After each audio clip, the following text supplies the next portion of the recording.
Un berger allemand a traversé la tempête, les pattes déchirées par la glace, le pelage couvert de givre et de vieilles cicatrices.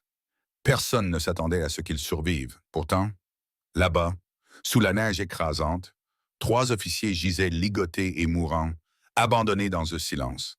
Ils n'avaient plus aucun espoir, mais le chien se souvenait de leur odeur et il se souvenait de ce que signifie vraiment la loyauté. Ce qui suit vous brisera le cœur et vous rappellera que Dieu accomplit encore des miracles par l'intermédiaire des messagers les plus improbables. Avant de commencer, dites-moi d'où vous regardez cette vidéo. Indiquez votre pays dans les commentaires ci-dessous. Et si vous pensez qu'aucun homme ni aucun animal ne devrait jamais être laissé mourir dans le froid, abonnez-vous, car cette histoire pourrait bien vous redonner foi en la seconde chance. La tempête s'était abattue sur Fairbanks à l'heure bleue, lorsque la dernière couleur s'est échappée des épicéas, des toits et même des routes, jusqu'à ce que le monde ne devienne qu'une page blanche, seulement striée par le vent. À la limite sud de la ville, où la rivière Tanana dormait sous une couche de glace et où les dernières boîtes aux lettres laissaient une place à des arbres noirs, une cabane d'une seule pièce résistait aux intempéries, comme un vieux wapiti. À l'intérieur, le poêle cliquetait et respirait, une bouilloire murmurait.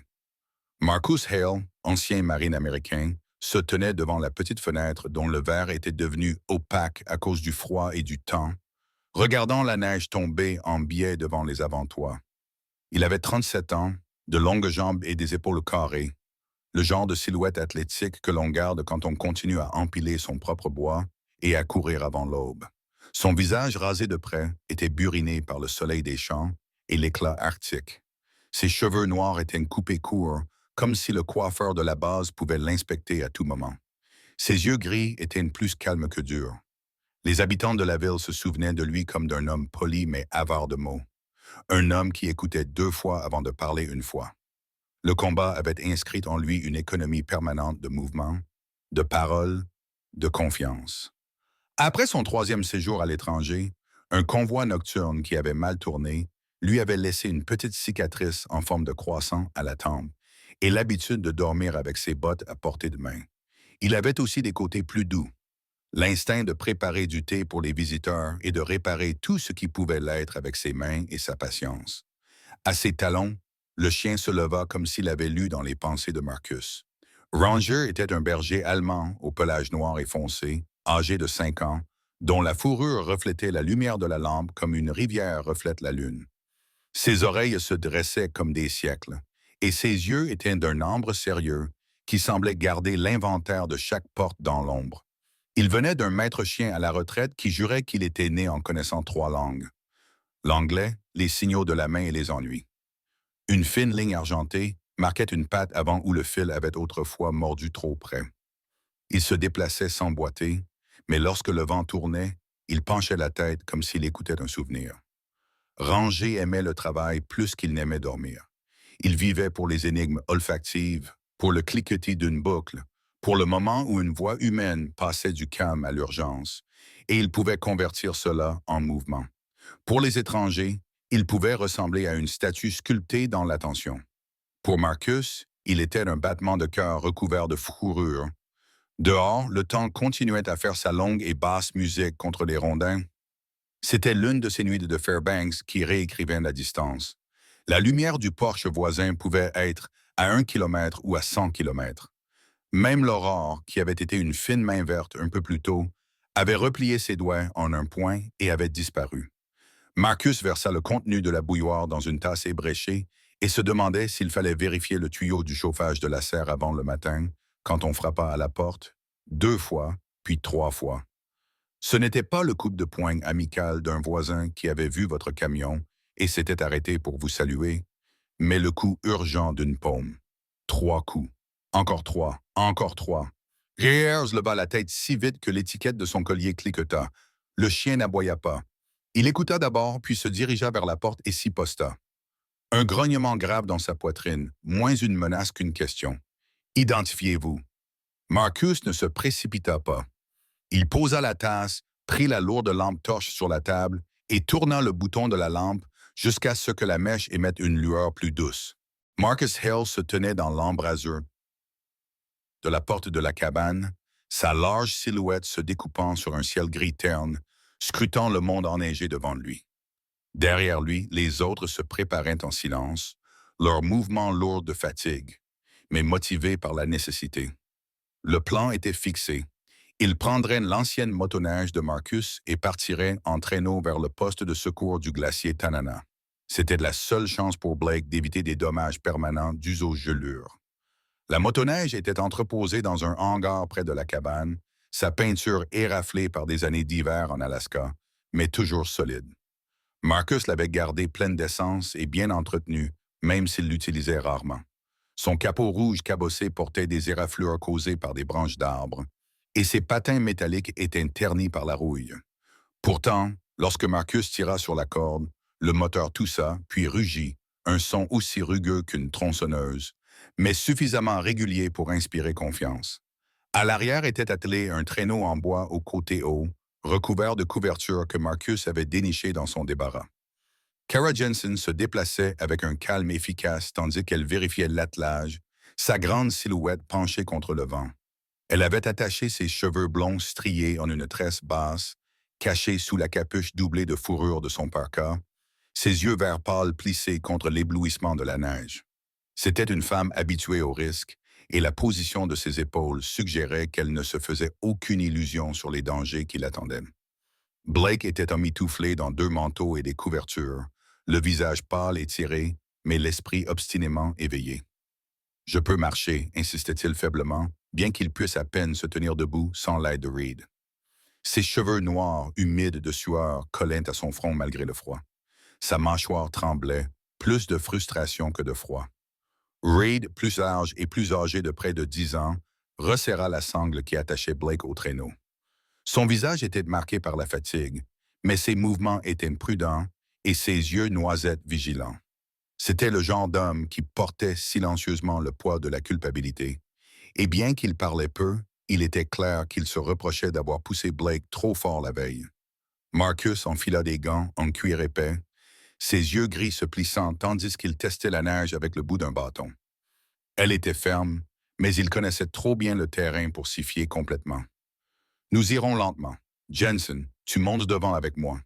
Reed reste avec Blake dans le traîneau, et personne ne conteste les ordres du chien. Si Ranger dit d'arrêter, nous nous arrêtons. » En entendant son nom, Ranger bondit en avant, son épais pelage brillant sous la lumière pâle. Âgé de 6 ans et dans la fleur de l'âge, le berger allemand se déplaçait avec une assurance née de l'instinct et de l'entraînement. Son corps musclé fendait sans effort les congères, ses pattes s'enfonçant fermement là où les bottes humaines auraient pu déraper. Il jeta un regard en arrière vers Marcus, ses yeux ambrés vifs et fixes, avant de baisser la tête pour humer le vent. Le groupe se mit en route, la motoneige vrombissant tandis qu'elle s'élançait en avant. Ranger trottait devant, la queue coupant l'air, le nez au sol, traçant des chemins invisibles à travers la blancheur aveuglante. La motoneige fit une embardée, Blake serra les dents alors qu'une douleur lui parcourait les jambes. Reed posa une main rassurante sur son épaule, murmurant des mots d'encouragement, trop faibles pour être entendus dans le vent. La nature sauvage de l'Alaska s'étendait, vaste et impitoyable, autour d'eux. Les épicéas noirs ployaient sous le poids de la neige, leurs branches craquant en signe de protestation. Le vent transportait de faibles échos qui pouvaient facilement être confondus avec des voix, mais Marcus savait que ce n'était que la tempête qui jouait des tours. Pourtant, sa main ne s'éloignait jamais de son fusil attaché dans son dos, une précaution qui tenait moins de la paranoïa que de l'expérience. 1 heure après le départ, Kara se pencha vers Marcus, sa voix étouffée par son écharpe. « Tu as déjà emprunté cette route », répondit brièvement Marcus. « Plein de fois. La glace près de la Tanana change à chaque saison. Il ne faut jamais marcher sans avoir d'abord testé le sol. » Son regard se posa sur Ranger. « C'est pourquoi je lui fais plus confiance qu'à une carte. » Le chien ralentit soudainement, dressant les oreilles. Il s'arrêta net, planté fermement dans la neige, dans la neige, puis se retourna pour aboyer bruyamment en direction de la motoneige.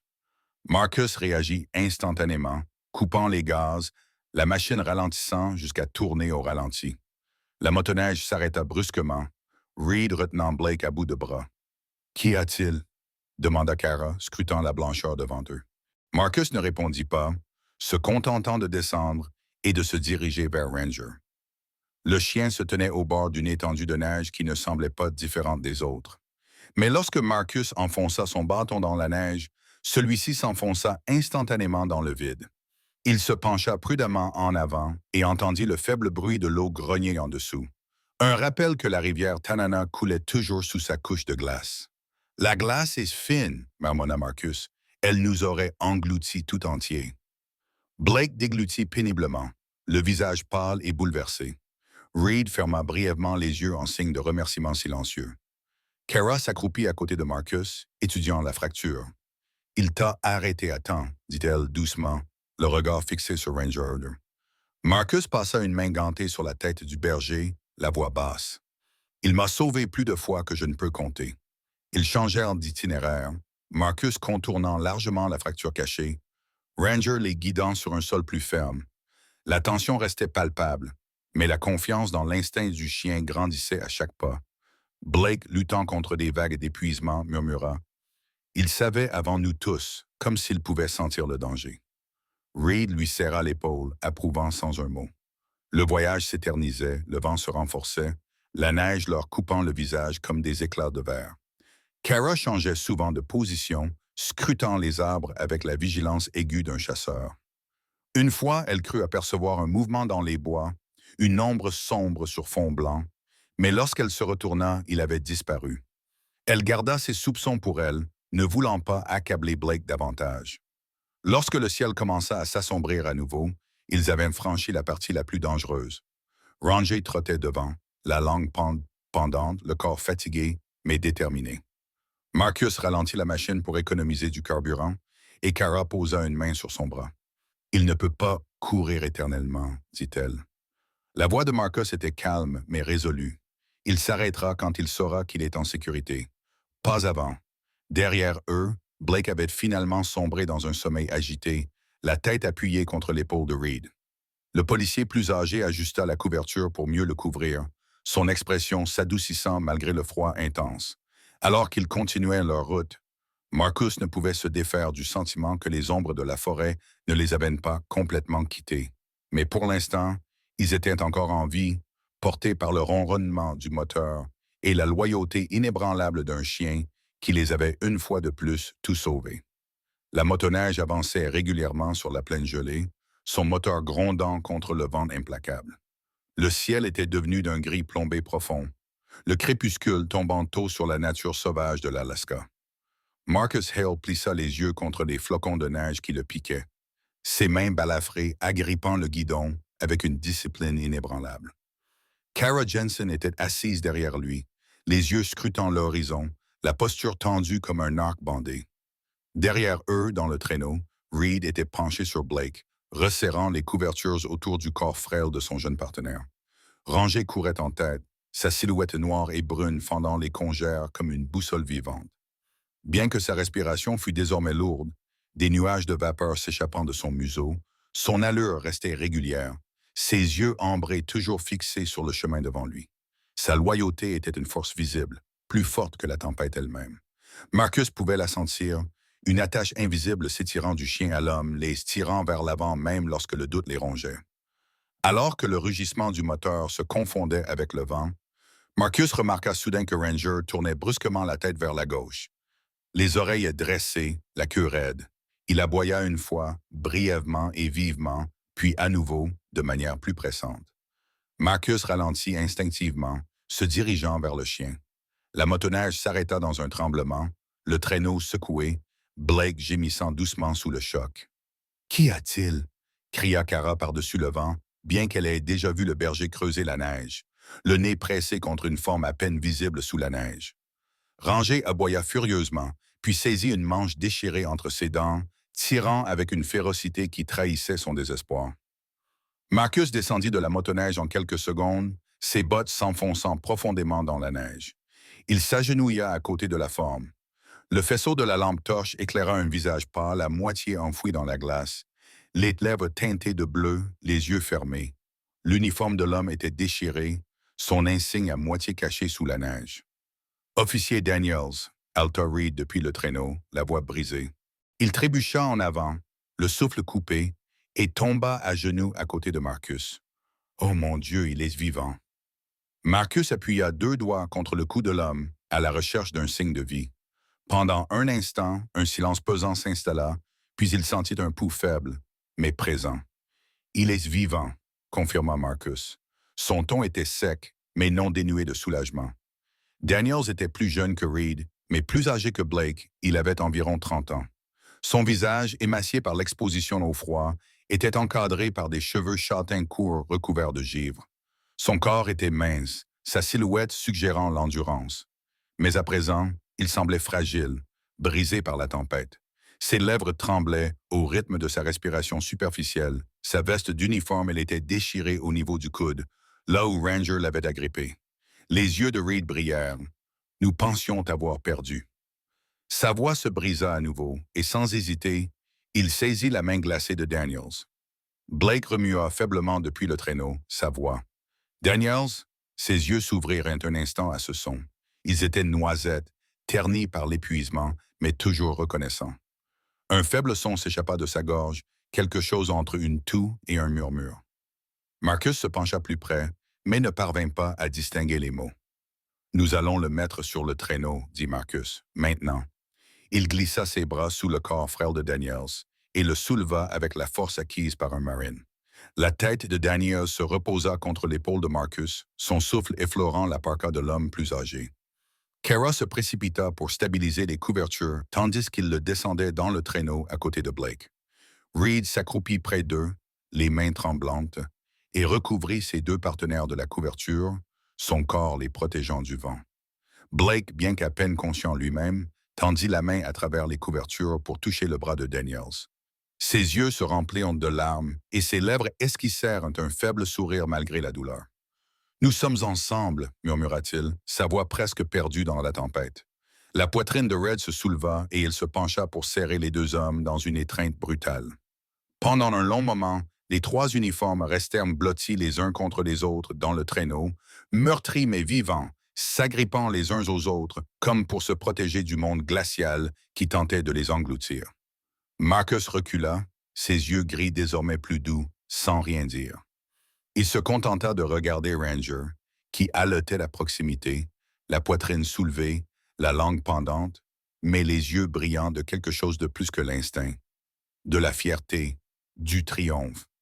Le berger avait trouvé ce que les hommes auraient pu manquer, le tirant de l'ombre de la mort avec ses propres dents. Kara se tenait à côté de Marcus, son parka fouetté par le vent. Son regard passa des officiers aux chiens, puis à Marcus. « Votre partenaire, dit-elle doucement, il est plus que remarquable. Sans lui, cet homme aurait été un nom de plus sur une liste. » Marcus posa sa main gantée sur la tête de Ranger, sentant la chaleur solide sous la fourrure. « Ce n'est pas mon partenaire, dit Marcus d'une voix basse. C'est ma boussole. » Ranger se pencha vers sa main, fermant brièvement les yeux avant de les rouvrir pour scruter la tempête. Toujours vigilant, toujours en avant. Le traîneau transportait désormais 3 officiers, 2 blessés, un à peine conscient, mais ils étaient ensemble. La tempête continuait de hurler, mais à l'intérieur de cette fragile structure en bois se déroulait une réunion qui défiait le froid. Pour Marcus, endurci par la guerre et la solitude, cette vision grava quelque chose de nouveau dans son cœur, quelque chose qui fit fondre même le gel qui persistait dans ses os. Il se retourna vers la motoneige, ajustant ses gants. « On y va, dit-il d'une voix calme. L'avant-poste n'est pas loin. Il ne tiendra pas si on ne continue pas. » Reed acquiesça, s'essuyant rapidement le visage, honteux de ses larmes. Il se rassit sur le traîneau, un bras autour de ses 2 partenaires. Kara grimpa à nouveau derrière Marcus, ses yeux vert pâle plus perçants que jamais. Et Ranger, toujours sentinelle, bondit en avant, traçant le chemin avec une vigueur renouvelée. La tempête faisait rage, mais au milieu de sa fureur, il y avait de la lumière. 3 officiers vivants, unis par leur loyauté, leur endurance et le lien indestructible d'un berger allemand qui refusait de les abandonner. La motoneige poursuivit sa route sur la dernière ligne droite, son moteur gémissant comme pour protester après des kilomètres de souffrance. La tempête avait commencé à s'apaiser, même si le vent balayait encore la plaine en rafales violentes qui rongeaient toutes les surfaces exposées. Marcus Hale se pencha en avant contre le guidon, ses yeux gris fixés sur la faible structure en bois devant lui. Le poste de secours se profilait comme une promesse gravée dans l'horizon blanc. Un bâtiment trapu en bois et en tôle ondulée, dont la cheminée crachait une fumée régulière qui s'élevait en volute dans le ciel pâle. Derrière lui, Kara Jensen gardait son équilibre avec l'assurance de quelqu'un habitué depuis longtemps aux terrains instables.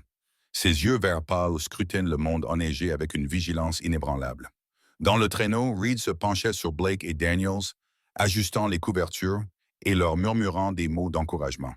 Son visage, marqué par l'épuisement, s'adoucit lorsqu'il vit ses deux camarades respirer faiblement, mais régulièrement. Rangé bondissait en tête du convoi, son pelage noir et fauve parsemé de givre, ses muscles travaillant sans relâche sous son épaisse fourrure. Ses yeux ambrés ne vacillaient jamais, ses oreilles dressées vers l'avant, comme si elles étaient à l'écoute de fréquences de survie inaccessibles à l'homme. Bien que ses pattes s'enfonçaient profondément dans la poudreuse, il avançait avec détermination, les tirant vers la sécurité avec une volonté plus inébranlable que l'acier. Le groupe atteignit enfin l'avant-poste, dont la porte s'ouvrit sur un homme trapu d'une cinquantaine d'années, les joues rougies par des années d'hiver en Alaska, la barbe brune parsemée de gris. Il portait une parka épaisse et des lunettes de neige relevées sur le front. Il s'appelait Dr. Samuel Whitaker, un médecin de terrain chevronné qui avait passé 2 décennies à faire du bénévolat auprès d'équipes de sauvetage à travers l'Alaska. C'était un homme à l'autorité tranquille, qui se comportait avec un calme, capable de stabiliser même les situations d'urgence les plus frénétiques. Faites-les entrer, aboya Whitaker, sa voix couvrant le bruit du vent. Ses yeux bleus perçants évaluèrent la situation en quelques secondes, remarquant le pâleur de Blake et l'état de quasi-inconscience de Daniels. Marcus et Kara manœuvrèrent rapidement le traîneau jusqu'à la porte. Avec une force surprenante pour son âge, Whitaker les aida à transporter les hommes à l'intérieur, où la chaleur et la lumière inondaient le couloir étroit. L'intérieur était simple, des murs lambrissés, un poêle à bois qui diffusait de la chaleur. Des lits de canne étaient alignés contre le mur du fond, mais pour les officiers meurtris, cela ressemblait à une cathédrale de miséricorde. Reed guida Blake vers un lit de camp, retirant les couvertures avec une douce précision. Whitaker s'accroupit, ses mains burinées par le temps, et examina les orteils gelés avec la compétence d'un long apprentissage. « Vous êtes arrivé juste à temps », dit-il d'un ton vif, mais teinté d'approbation. Une heure de plus, et il aurait perdu plus que sa circulation sanguine. Daniels fut hissé sur le lit de camp voisin. Whitaker vérifia son pouls, puis appuya doucement un masque à oxygène sur son visage. La poitrine du jeune officier se souleva et s'abaissa presque immédiatement avec plus de force. Reed resta à proximité, le soulagement adoucissant ses traits anguleux alors qu'il serrait l'épaule de Daniels avec gratitude. Kara ôta son manteau, son corps grand et mince s'étirant alors qu'elle se permettait enfin de respirer. Ses yeux verts pâles se posèrent sur Marcus, ses lèvres s'incurvant en une expression rare, que l'on pourrait presque qualifier de sourire. « Vous les avez maintenus en vie, dit-elle simplement. Marcus secoua la tête, l'air calme mais résolu. Non, c'est lui qui l'a fait. Il inclina le menton vers Ranger. Le berger s'était enfin autorisé à s'allonger près du poêle, la poitrine haletante d'épuisement, la fourrure dégageant une légère vapeur en dégelant. Ses yeux ambrés, cependant, restaient vifs, observant chaque mouvement, comme s'il ne voulait pas abandonner complètement son poste. Reed s'éloigna de ses partenaires, marcha vers Ranger et s'accroupit à côté de lui. Sa large main, rugueuse à force d'années de service, caressa doucement la tête du berger. « C'est grâce à toi que nous sommes encore debout. Tu es notre véritable sauveur, Blake. » Encore faible mais conscient, il leva la tête de son lit de camp. Ses lèvres esquissèrent un léger sourire. « Notre gardien, » murmura-t-il. Daniels, sombrant à nouveau dans un sommeil léger, marmonna quelque chose d'incompréhensible, mais sa main se dirigea vers le chien comme s'il cherchait à le toucher, même dans son inconscience.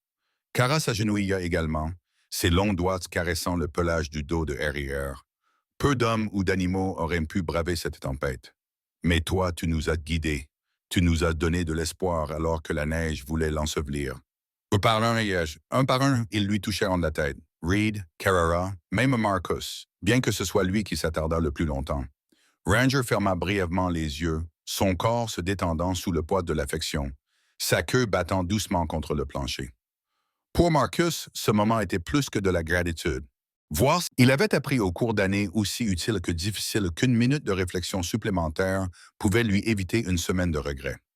Il plia deux doigts et Ranger quitta la porte pour se poser sur la cuisse gauche de Marcus, où il resta appuyé en fredonnant comme une corde accordée. Bon garçon, dit Marcus dans un murmure. Il se dirigea vers la fenêtre, où une fine couche de givre s'était infiltrée comme de la dentelle, et utilisa le talon de sa main pour dégager une ouverture plus claire. À travers cet arc de verre étroit, la nuit se réorganisa pour former le jardin le plus proche de la réalité. Une silhouette se dessina d'abord. Quelqu'un sur le porche, les épaules voûtées contre le froid, le souffle pâle s'élevant, le bord sombre d'un chapeau. Pas une casquette de chasseur, pas le bonnet en tricot fin que l'on trouve dans les rayons des supermarchés, mais un chapeau à bord rigide, avec une ombre sur le front. Marcus déplaça le faisceau de la lampe torche afin qu'il ne se reflète pas sur le verre et le laissa tomber en un arc doux sur les planches du porche. Ils étaient deux, tous deux vêtus de vestes bleu marine presque noircies par la neige mouillée. Tous deux avaient un micro-radio accroché à l'épaule et portaient à la ceinture la silhouette carrée caractéristique des équipements. Des policiers. Le premier, un peu plus grand, la vingtaine, avait les joues rougies par le froid, une silhouette mince et mitouflée sous trop de couches de vêtements, une main posée sur le cadre de la porte, comme pour s'assurer qu'il était bien là, les yeux écarquillés, la mâchoire serrée pour ne pas claquer des dents. Jeune, pensa Marcus, sérieux par défaut. Le genre à dire « oui, monsieur », même quand il n'est pas obligé. Le second se tenait légèrement en retrait et sur le côté, plus âgé d'au moins 10 ans, plus large de poitrine et d'épaules, comme un homme qui a joué au hockey, puis est devenu celui qui séparait les bagarreurs. Visage carré, prémisse de rides autour des yeux, une stabilité qui semblait acquise à force d'entraînement plutôt que naturelle. Il penchait la tête comme pour évaluer la direction du vent, les lèvres pincées avec patience. Il était sur le point de craquer. Les chapeaux des deux hommes étaient recouverts d'une couche de neige. Leurs gants semblaient avoir absorbé le froid de l'intérieur. La gorge de Ranger émit un grognement retenu, non pas parce qu'il voulait faire peur, mais parce que les règles stipulaient qu'il fallait tenir bon jusqu'à ce que son supérieur en décide autrement. Marcus posa deux doigts sur le cou du chien pour lui rappeler gentiment et sentit la vibration s'arrêter. Il se pencha pour mieux voir le porche. La neige avait recouvert la première marche et lissait le monde en une seule couche. Leurs empreintes remontaient le chemin comme des pièces de monnaie sombre. D'abord doubles, puis effacées et saccadées comme s'il y avait eu un glissement ou une pause. Aucune autre empreinte ne s'éloignait. Pas de deuxième série sur les côtés. Pas d'ovalonnette de loup. Le plus grand leva le visage vers la fenêtre, ne voyant pas Marcus derrière la dentelle de givre et l'inclinaison de la poutre, et frappa à nouveau. 3, 3, 3. C'était un rythme qui trahissait autant un entraînement qu'un problème. Marcus sentit son ancien calcul revivre. Le poids de la porte dans sa main, la distance jusqu'au tisonnier du poêle à bois, le fait que sa radio était dans le camion et que le camion était une sculpture sous 30 cm de poudreuse. Il n'avait appelé personne, il n'attendait personne et le poste de police le plus proche était à 5 km dans des conditions météorologiques qui faisaient que 5 km semblaient en valoir 30. Il prit une inspiration par le nez et goûta la nuit. Il y avait de la sueur sous le froid de ses manteaux. Il y avait aussi de la peur qui se dégageait d'eux sous forme d'une fumée métallique que Ranger pouvait lire plus rapidement que n'importe quel humain. Il repensa brièvement à sa dernière conversation avec le vendeur du magasin d'alimentation animale. Il avait été question d'une poursuite vers l'ouest, un débutant qui apprenait qu'un suspect ne ralentit pas sur une route glissante. Il posa la lampe torche sur le rebord de la fenêtre et fit rouler son épaule jusqu'à ce que l'articulation se détende. Il pouvait ouvrir. Il ne pouvait pas. Il pouvait utiliser la fente vocale. Il l'avait découpée lui-même précisément pour cette raison. Une boîte de 10 cm avec un loquet coulissant. Le genre de compromis qu'un homme fait entre solitude et bon voisinage. Il fit coulisser le loquet.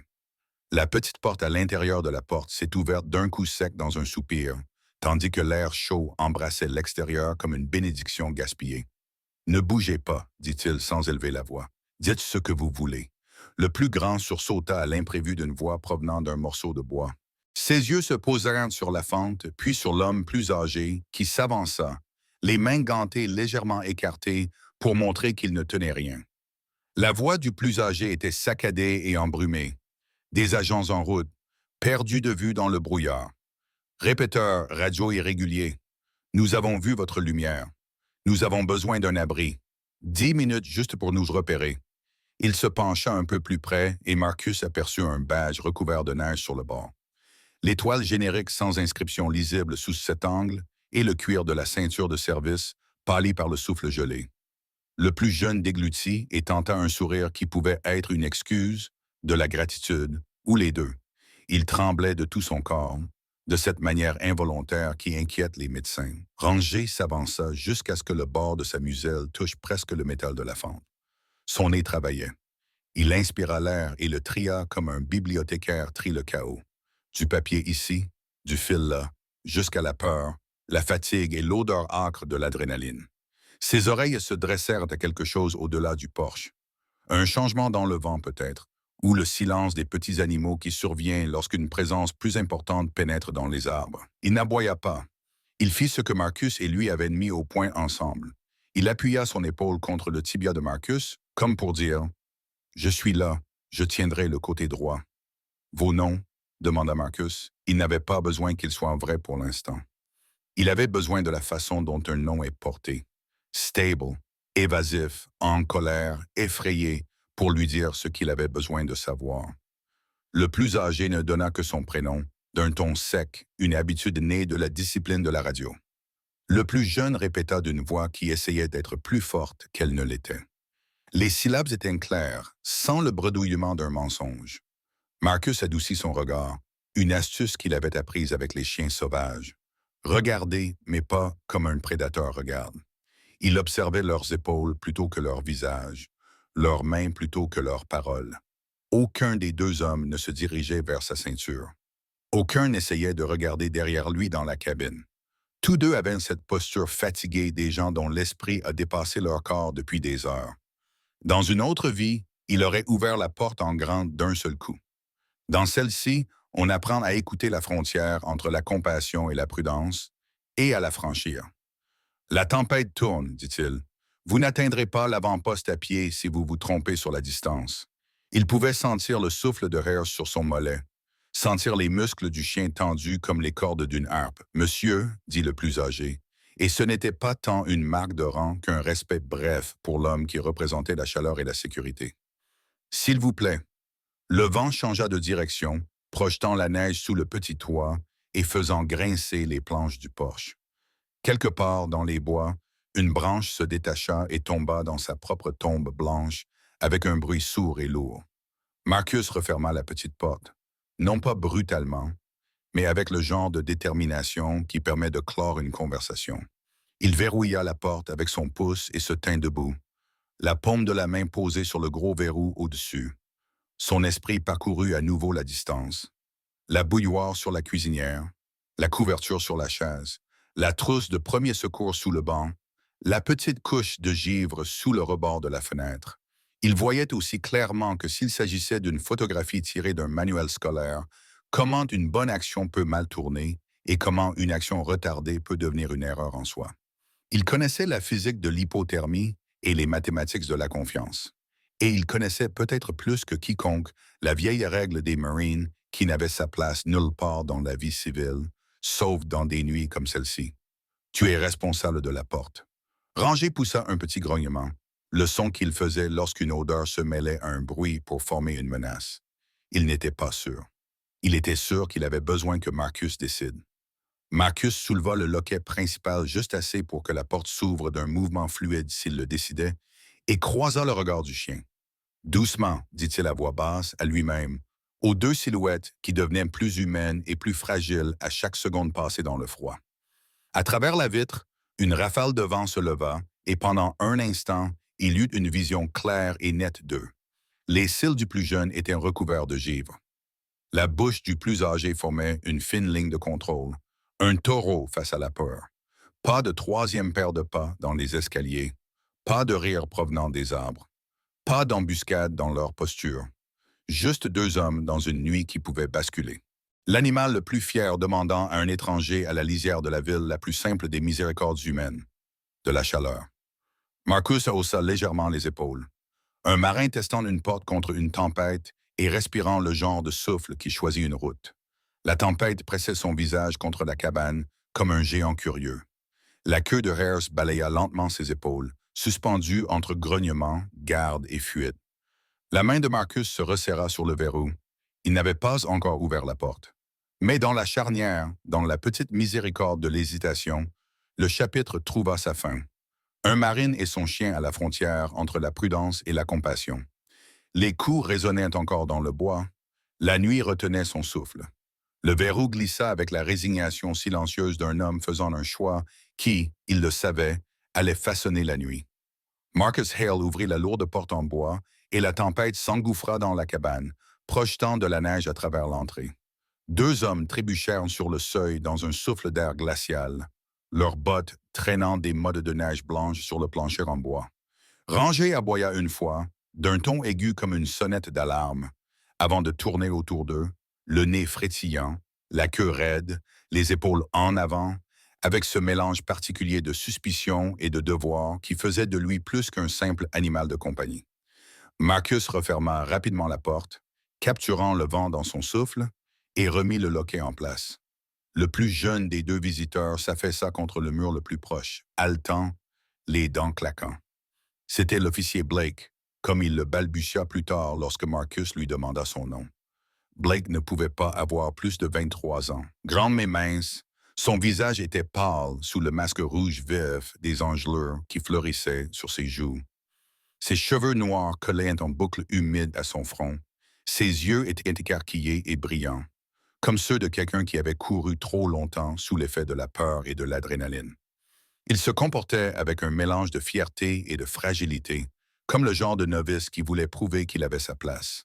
Mais ce soir-là, la tempête avait balayé toutes les couches jusqu'à ne laisser apparaître que la survie. L'homme plus âgé, l'officier Reed, guida Blake vers une chaise près du poêle en lui tenant fermement le bras. Reed semblait avoir la trentaine bien avancée, avec un torse épais, une mâchoire carrée soulignée par une barbe d'un jour et des yeux bleus pâles plissés par des années d'entraînement à ne pas montrer sa panique. Son uniforme était trempé, des taches de neige fondant en taches sombres sur ses manches. Il y avait une certaine sérénité dans ses mouvements, mais aussi une pointe d'épuisement, comme s'il avait utilisé toutes ses réserves d'énergie pour maintenir son partenaire debout pendant la tempête. Marcus ne dit rien au début. Il regarda Ranger rôder autour d'eux, le nez près de leurs bottes, de leurs ceintures, de leurs gants, lisant leur histoire et leur sens. Le poil du chien se hérissa un instant lorsqu'il atteignit l'arme de poing de Blake. Mais lorsque Marcus claqua la langue, Ranger se calma et s'assit, les yeux rivés sur les étrangers, la poitrine se soulevant et s'abaissant comme un soufflet. Ce n'est que lorsque le berger baissa les oreilles que Marcus se permit de s'agenouiller près du poêle et d'attiser le feu. La cabane se remplit du crépitement des bûches d'épicéa et de l'odeur de la fumée. Marcus ajouta du petit bois d'une main experte jusqu'à ce que les flammes montent plus haut, peignant les murs de couleur dorée et orangée. La lumière transforma les deux officiers, qui n'étaient plus que des silhouettes gelées, en hommes à nouveau. Leurs visages rougis se réchauffaient, de la vapeur s'échappait de leurs manteaux. « Vous avez de la chance, » dit Marcus d'une voix calme. Sa voix trahissait le sérieux de quelqu'un qui n'était pas facilement impressionné. Une tempête comme celle-ci peut ensevelir un homme en une demi-heure. Reed acquiesça en retirant ses gants. Ses doigts étaient raides, ses jointures rouges et gercées, mais il les fléchissait avec une maîtrise obstinée. Nous n'avions pas le choix. Nous avons perdu le calme. La neige a recouvert la piste. J'ai vu votre lumière. Blake essaya de parler, mais sa mâchoire claquait si fort que les mots s'entrechoquaient. Marcus se dirigea vers le placard, en sortit 2 tasses en émail et les remplit de thé provenant de la bouilloire qui tremblait encore sur la cuisinière. Il en pressa une dans les mains de Blake, stabilisant la prise du jeune homme jusqu'à ce que la tasse cesse de trembler. Blake leva les yeux, les lèvres tremblantes autour de la vapeur. « Merci, monsieur, » murmura-t-il, la voix brisée entre gratitude et honte. Marcus l'observa, vit la naïveté de la jeunesse, la détermination qui subsistait sous les tremblements, les contours d'un garçon essayant d'être l'homme que son insigne lui avait promis de devenir. Cela éveilla quelque chose en homme Marcus, un écho de l'époque où lui-même était plus jeune, croyant que le courage signifiait ne jamais trembler. Reed accepta sa tasse d'un signe de tête sec, très reconnaissant. Sa voix était basse, ferme, mais Marcus perçut le léger tremblement qui la sous-tendait.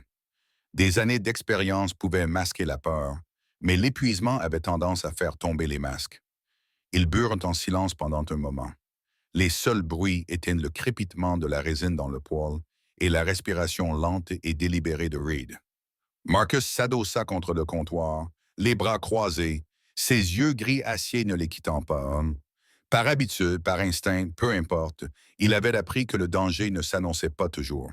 « Vous avez fait un long chemin », dit finalement Marcus. « Secteur de patrouille 6, répondit Reed, le regard fixé sur le feu. Nous avons essayé de traverser la crête avant qu'elle ne se referme. Mauvaise décision. Blake baissa les yeux, la honte se reflétant sur son visage gelé. Je lui ai dit que je pensais avoir vu des lumières, marmonna-t-il.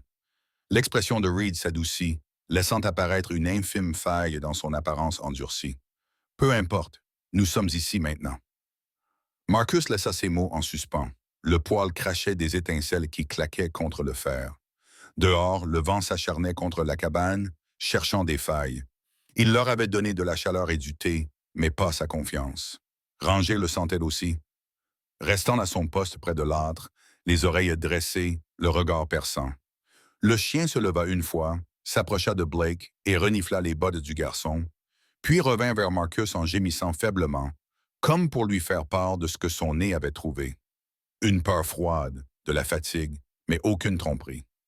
Marcus posa une main sur le dos du berger, sentant le bourdonnement des muscles sous la fourrure.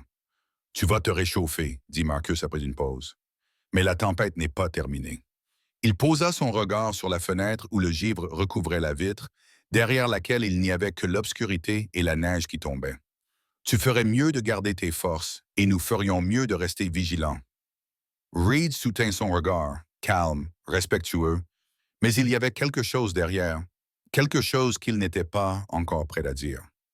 Marcus le nota mentalement, comme un soldat qui garde en mémoire un terrain qu'il n'a pas encore traversé, mais qu'il sait qu'il traversera. Le feu grandit, sa chaleur empliant la petite cabane. Les frissons de Blake s'atténuèrent, même si ses doigts tremblaient encore autour de la tasse. Reed se pencha en arrière, fatigué mais alerte, les yeux rivés sur la porte. Marcus gardait la bouilloire près de la chaleur, remplissant les tasses au besoin, chaque mouvement étant silencieux et délibéré. Ranger s'étira enfin, le menton en pause, mais ses yeux restaient fixés sur les nouveaux venus, les paupières à demi baissées dans cet état canin particulier entre repos et vigilance. Pendant un instant, la cabane sembla presque paisible, un sanctuaire fragile contre la tempête qui faisait rage.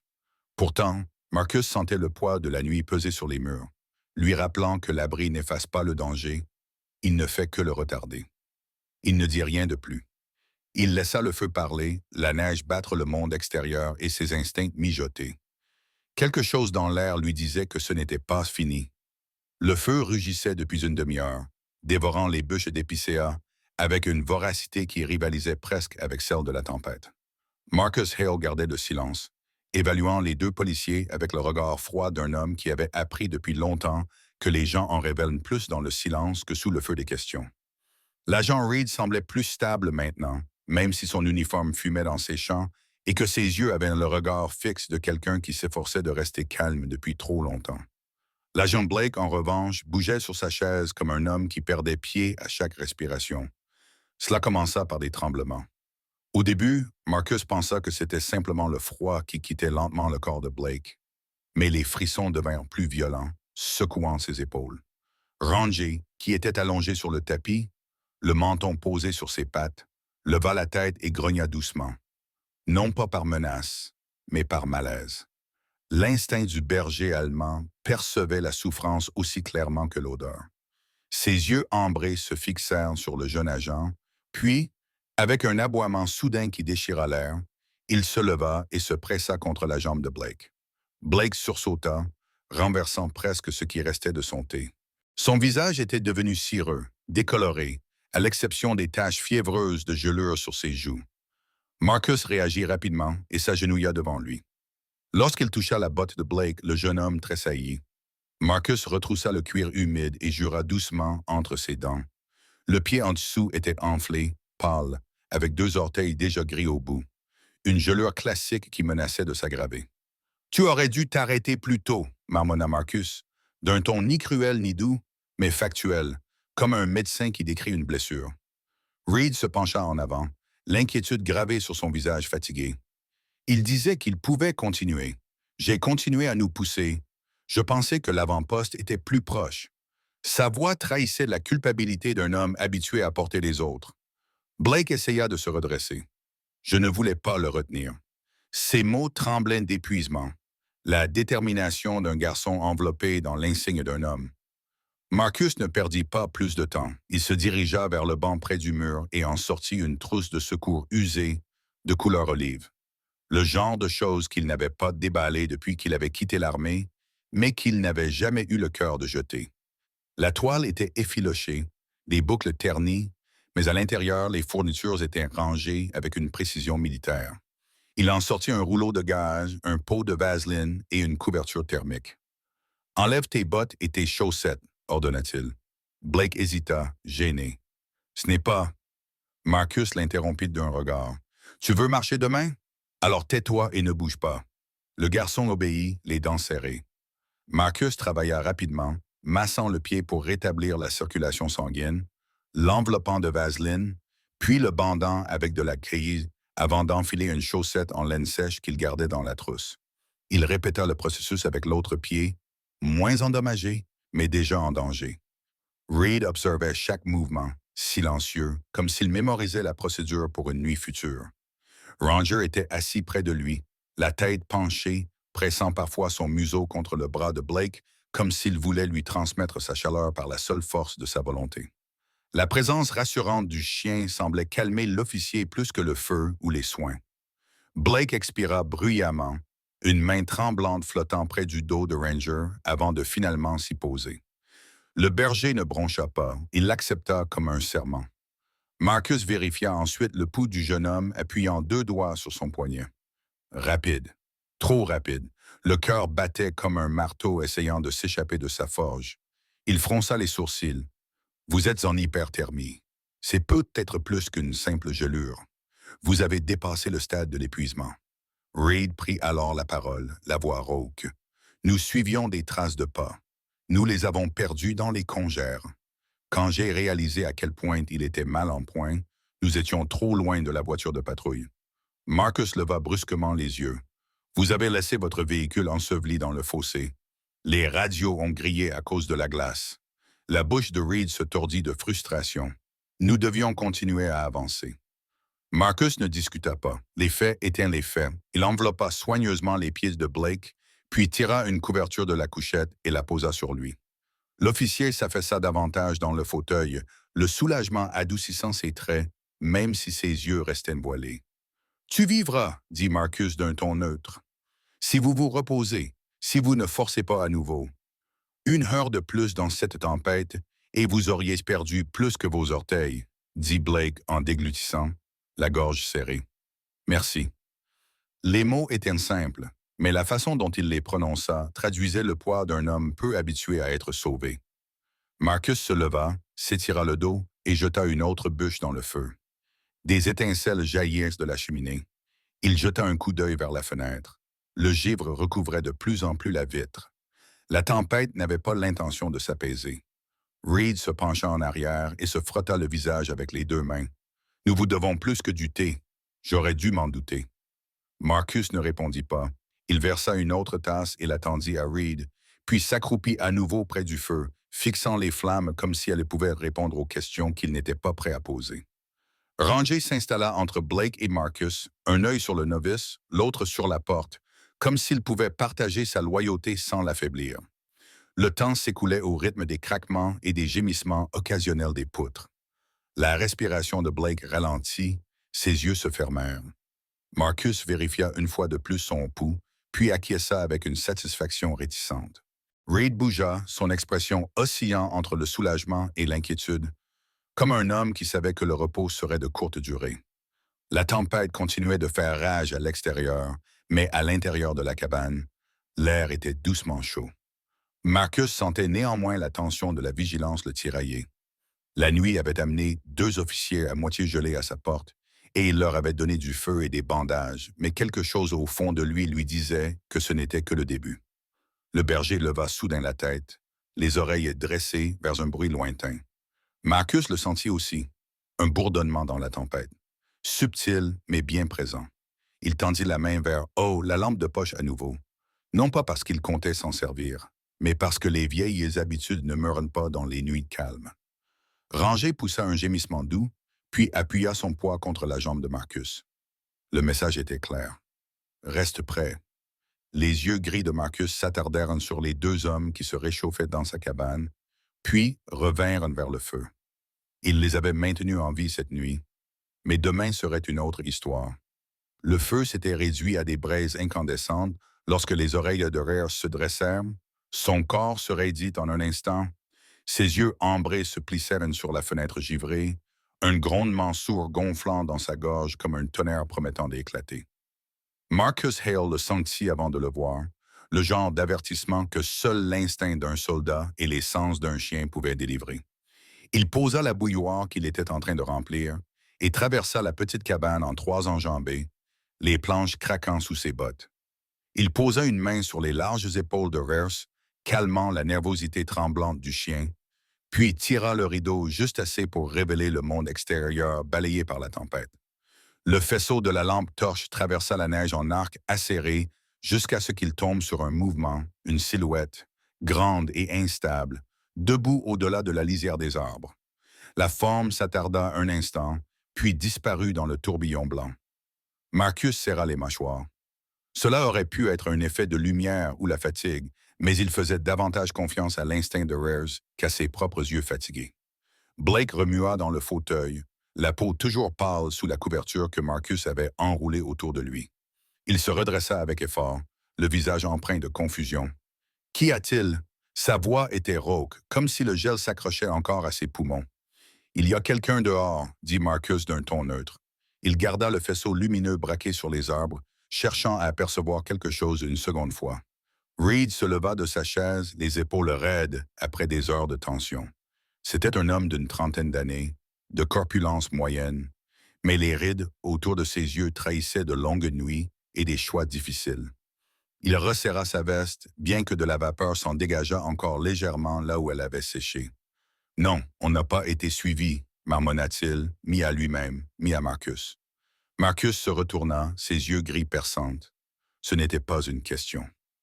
Le silence s'étira avant que Reed n'expire bruyamment. Son sang-froid, si soigneusement maintenu depuis son arrivée, se fissura. Il jeta un coup d'œil à Blake, qui évita son regard, puis se tourna à nouveau vers Marcus. Nous étions à leur poursuite. Une bande, 3, peut-être 4 hommes. Des cambrioleurs qui se déplaçaient par les routes secondaires, violents, armés. Nous pensions les avoir rattrapés près de la rivière, mais la tempête nous a coupés de notre route. Lorsque nous avons réalisé que nous avancions à l'aveuglette, il était trop tard. Blake est tombé et nous n'avons eu d'autre choix que de trouver un abri. Blake se déplaça, la culpabilité clairement visible sur son visage. Je nous ai ralentis. Il voulait continuer, mais Reed l'en empêcha d'un signe de tête. Tu serais mort si nous avions continué. Il se frotta le visage des 2 mains, les faisant glisser vers le bas, comme pour effacer plus que la fatigue. Nous avons perdu leurs traces. Nous ne savons pas où ils sont maintenant. Marcus laissa l'information faire son chemin, le visage impassible. Dehors, la neige tombait plus fort, sifflant contre la vitre. Ranger grogna à nouveau, puis fit les 100 pas devant la porte avant de s'asseoir, les yeux fixes, comme s'il attendait qu'elle s'ouvre brusquement. La cabine semblait soudain plus petite, ses murs moins protecteurs, ressemblant davantage à des paravents de papier face à un monde grouillant de dangers invisibles. Marcus passa la main dans ses cheveux courts et foncés, les vieux calculs familiers jaillissant dans son esprit. Évaluation des risques, positionnement tactique, la liste de contrôle instinctive qu'il pensait avoir enterrée lorsqu'il avait raccroché son uniforme. Vous auriez dû le dire plus tôt, finit-il par dire. Son ton n'était pas colérique, mais il avait le poids d'un ordre. Si ces hommes sont dehors, la tempête ne les a pas arrêtés. Ils se déplacent aussi, acquiesça Reed d'un air sombre. Je sais, mais nous ne sommes pas venus ici pour vous mettre en danger. Nous avions juste besoin d'un abri, conclut Marcus. Il comprenait, mais cela ne rendait pas la situation moins dangereuse. Blake, pâle mais désormais réveillé, caressa l'oreille de Rares, peut-être autant pour le réconforter que pour lui témoigner sa gratitude. Ton chien l'a su avant nous tous. Il est plus perspicace que la plupart des gens que j'ai rencontrés. Marcus jeta un coup d'œil à Ranger, qui se blottit contre Blake pendant un instant avant de s'éloigner pour reprendre sa place près de la fenêtre. Il l'a toujours été, dit Marcus à voix basse. Ranger avait 6 ans, son pelage noir et feu le protégeaient du froid, son corps était musclé, mais pas trop imposant. Il avait l'allure d'un gardien, façonné à la fois par son entraînement et par une intuition naturelle à laquelle Marcus faisait confiance plus qu'à toute autre chose. Alors que Marcus était un soldat aguerri par les guerres humaines, Ranger était une sentinelle à l'esprit clair, une créature d'une loyauté et d'un instinct pur. Une rafale de vent fit claquer les volets. Marcus tira les rideaux et se retourna vers la pièce. « Reposez-vous tant que vous le pouvez, » dit-il aux officiers. « Si ces hommes sont là, nous aurons bientôt de leurs nouvelles. Et si Ranger dit qu'ils sont proches, nous agirons.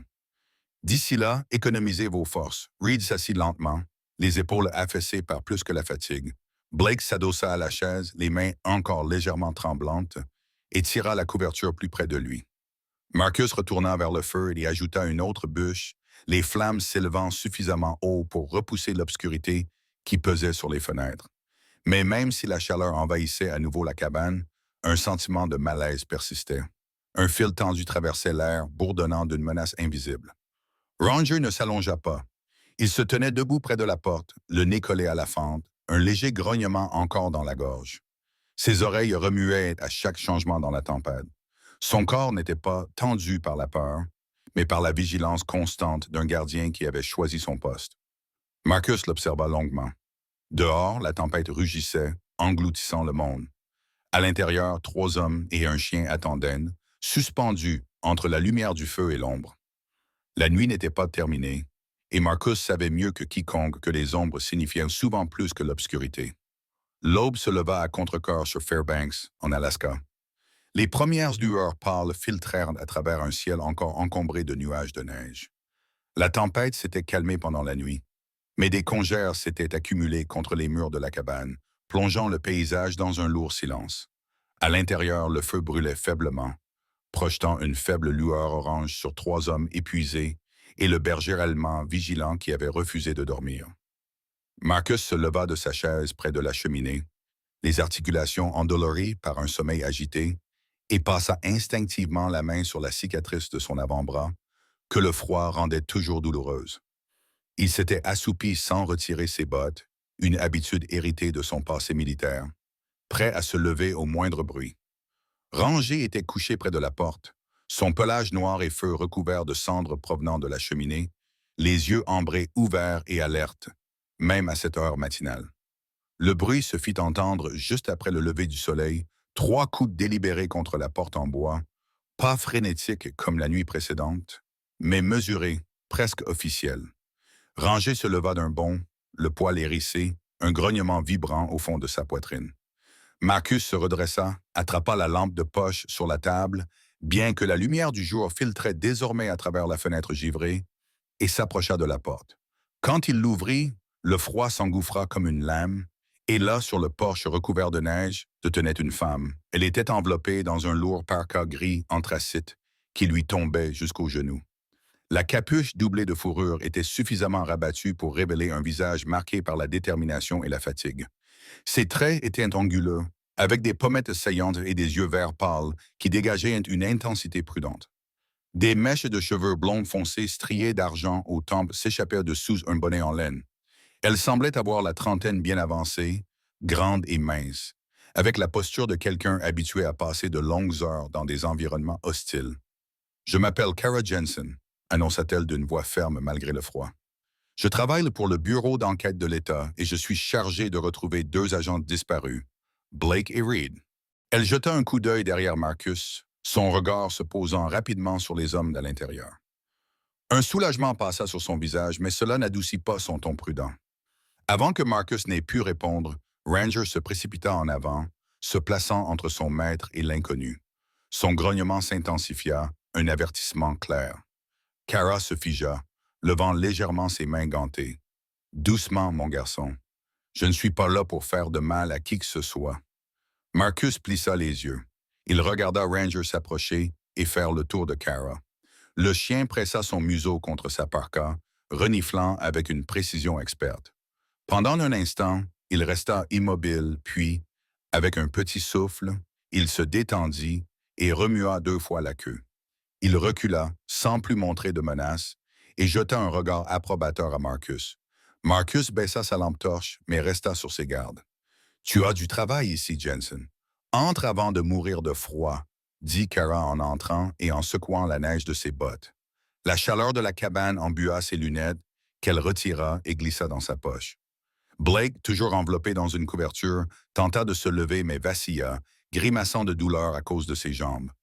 Reed le stabilisa d'une main ferme, puis se tourna vers Kara. « On t'a envoyé à notre recherche ?» demanda-t-il d'une voix rauque. Kara acquiesça, retirant ses gants pour révéler de longs doigts, marqués de vieilles cicatrices. « Le centre de contrôle a perdu le contact avec votre unité hier soir. Lorsque la tempête s'est aggravée, j'ai été envoyé depuis Fairbanks pour balayer ce secteur. Vous auriez dû vous manifester il y a plusieurs heures. » Son regard balaya la scène.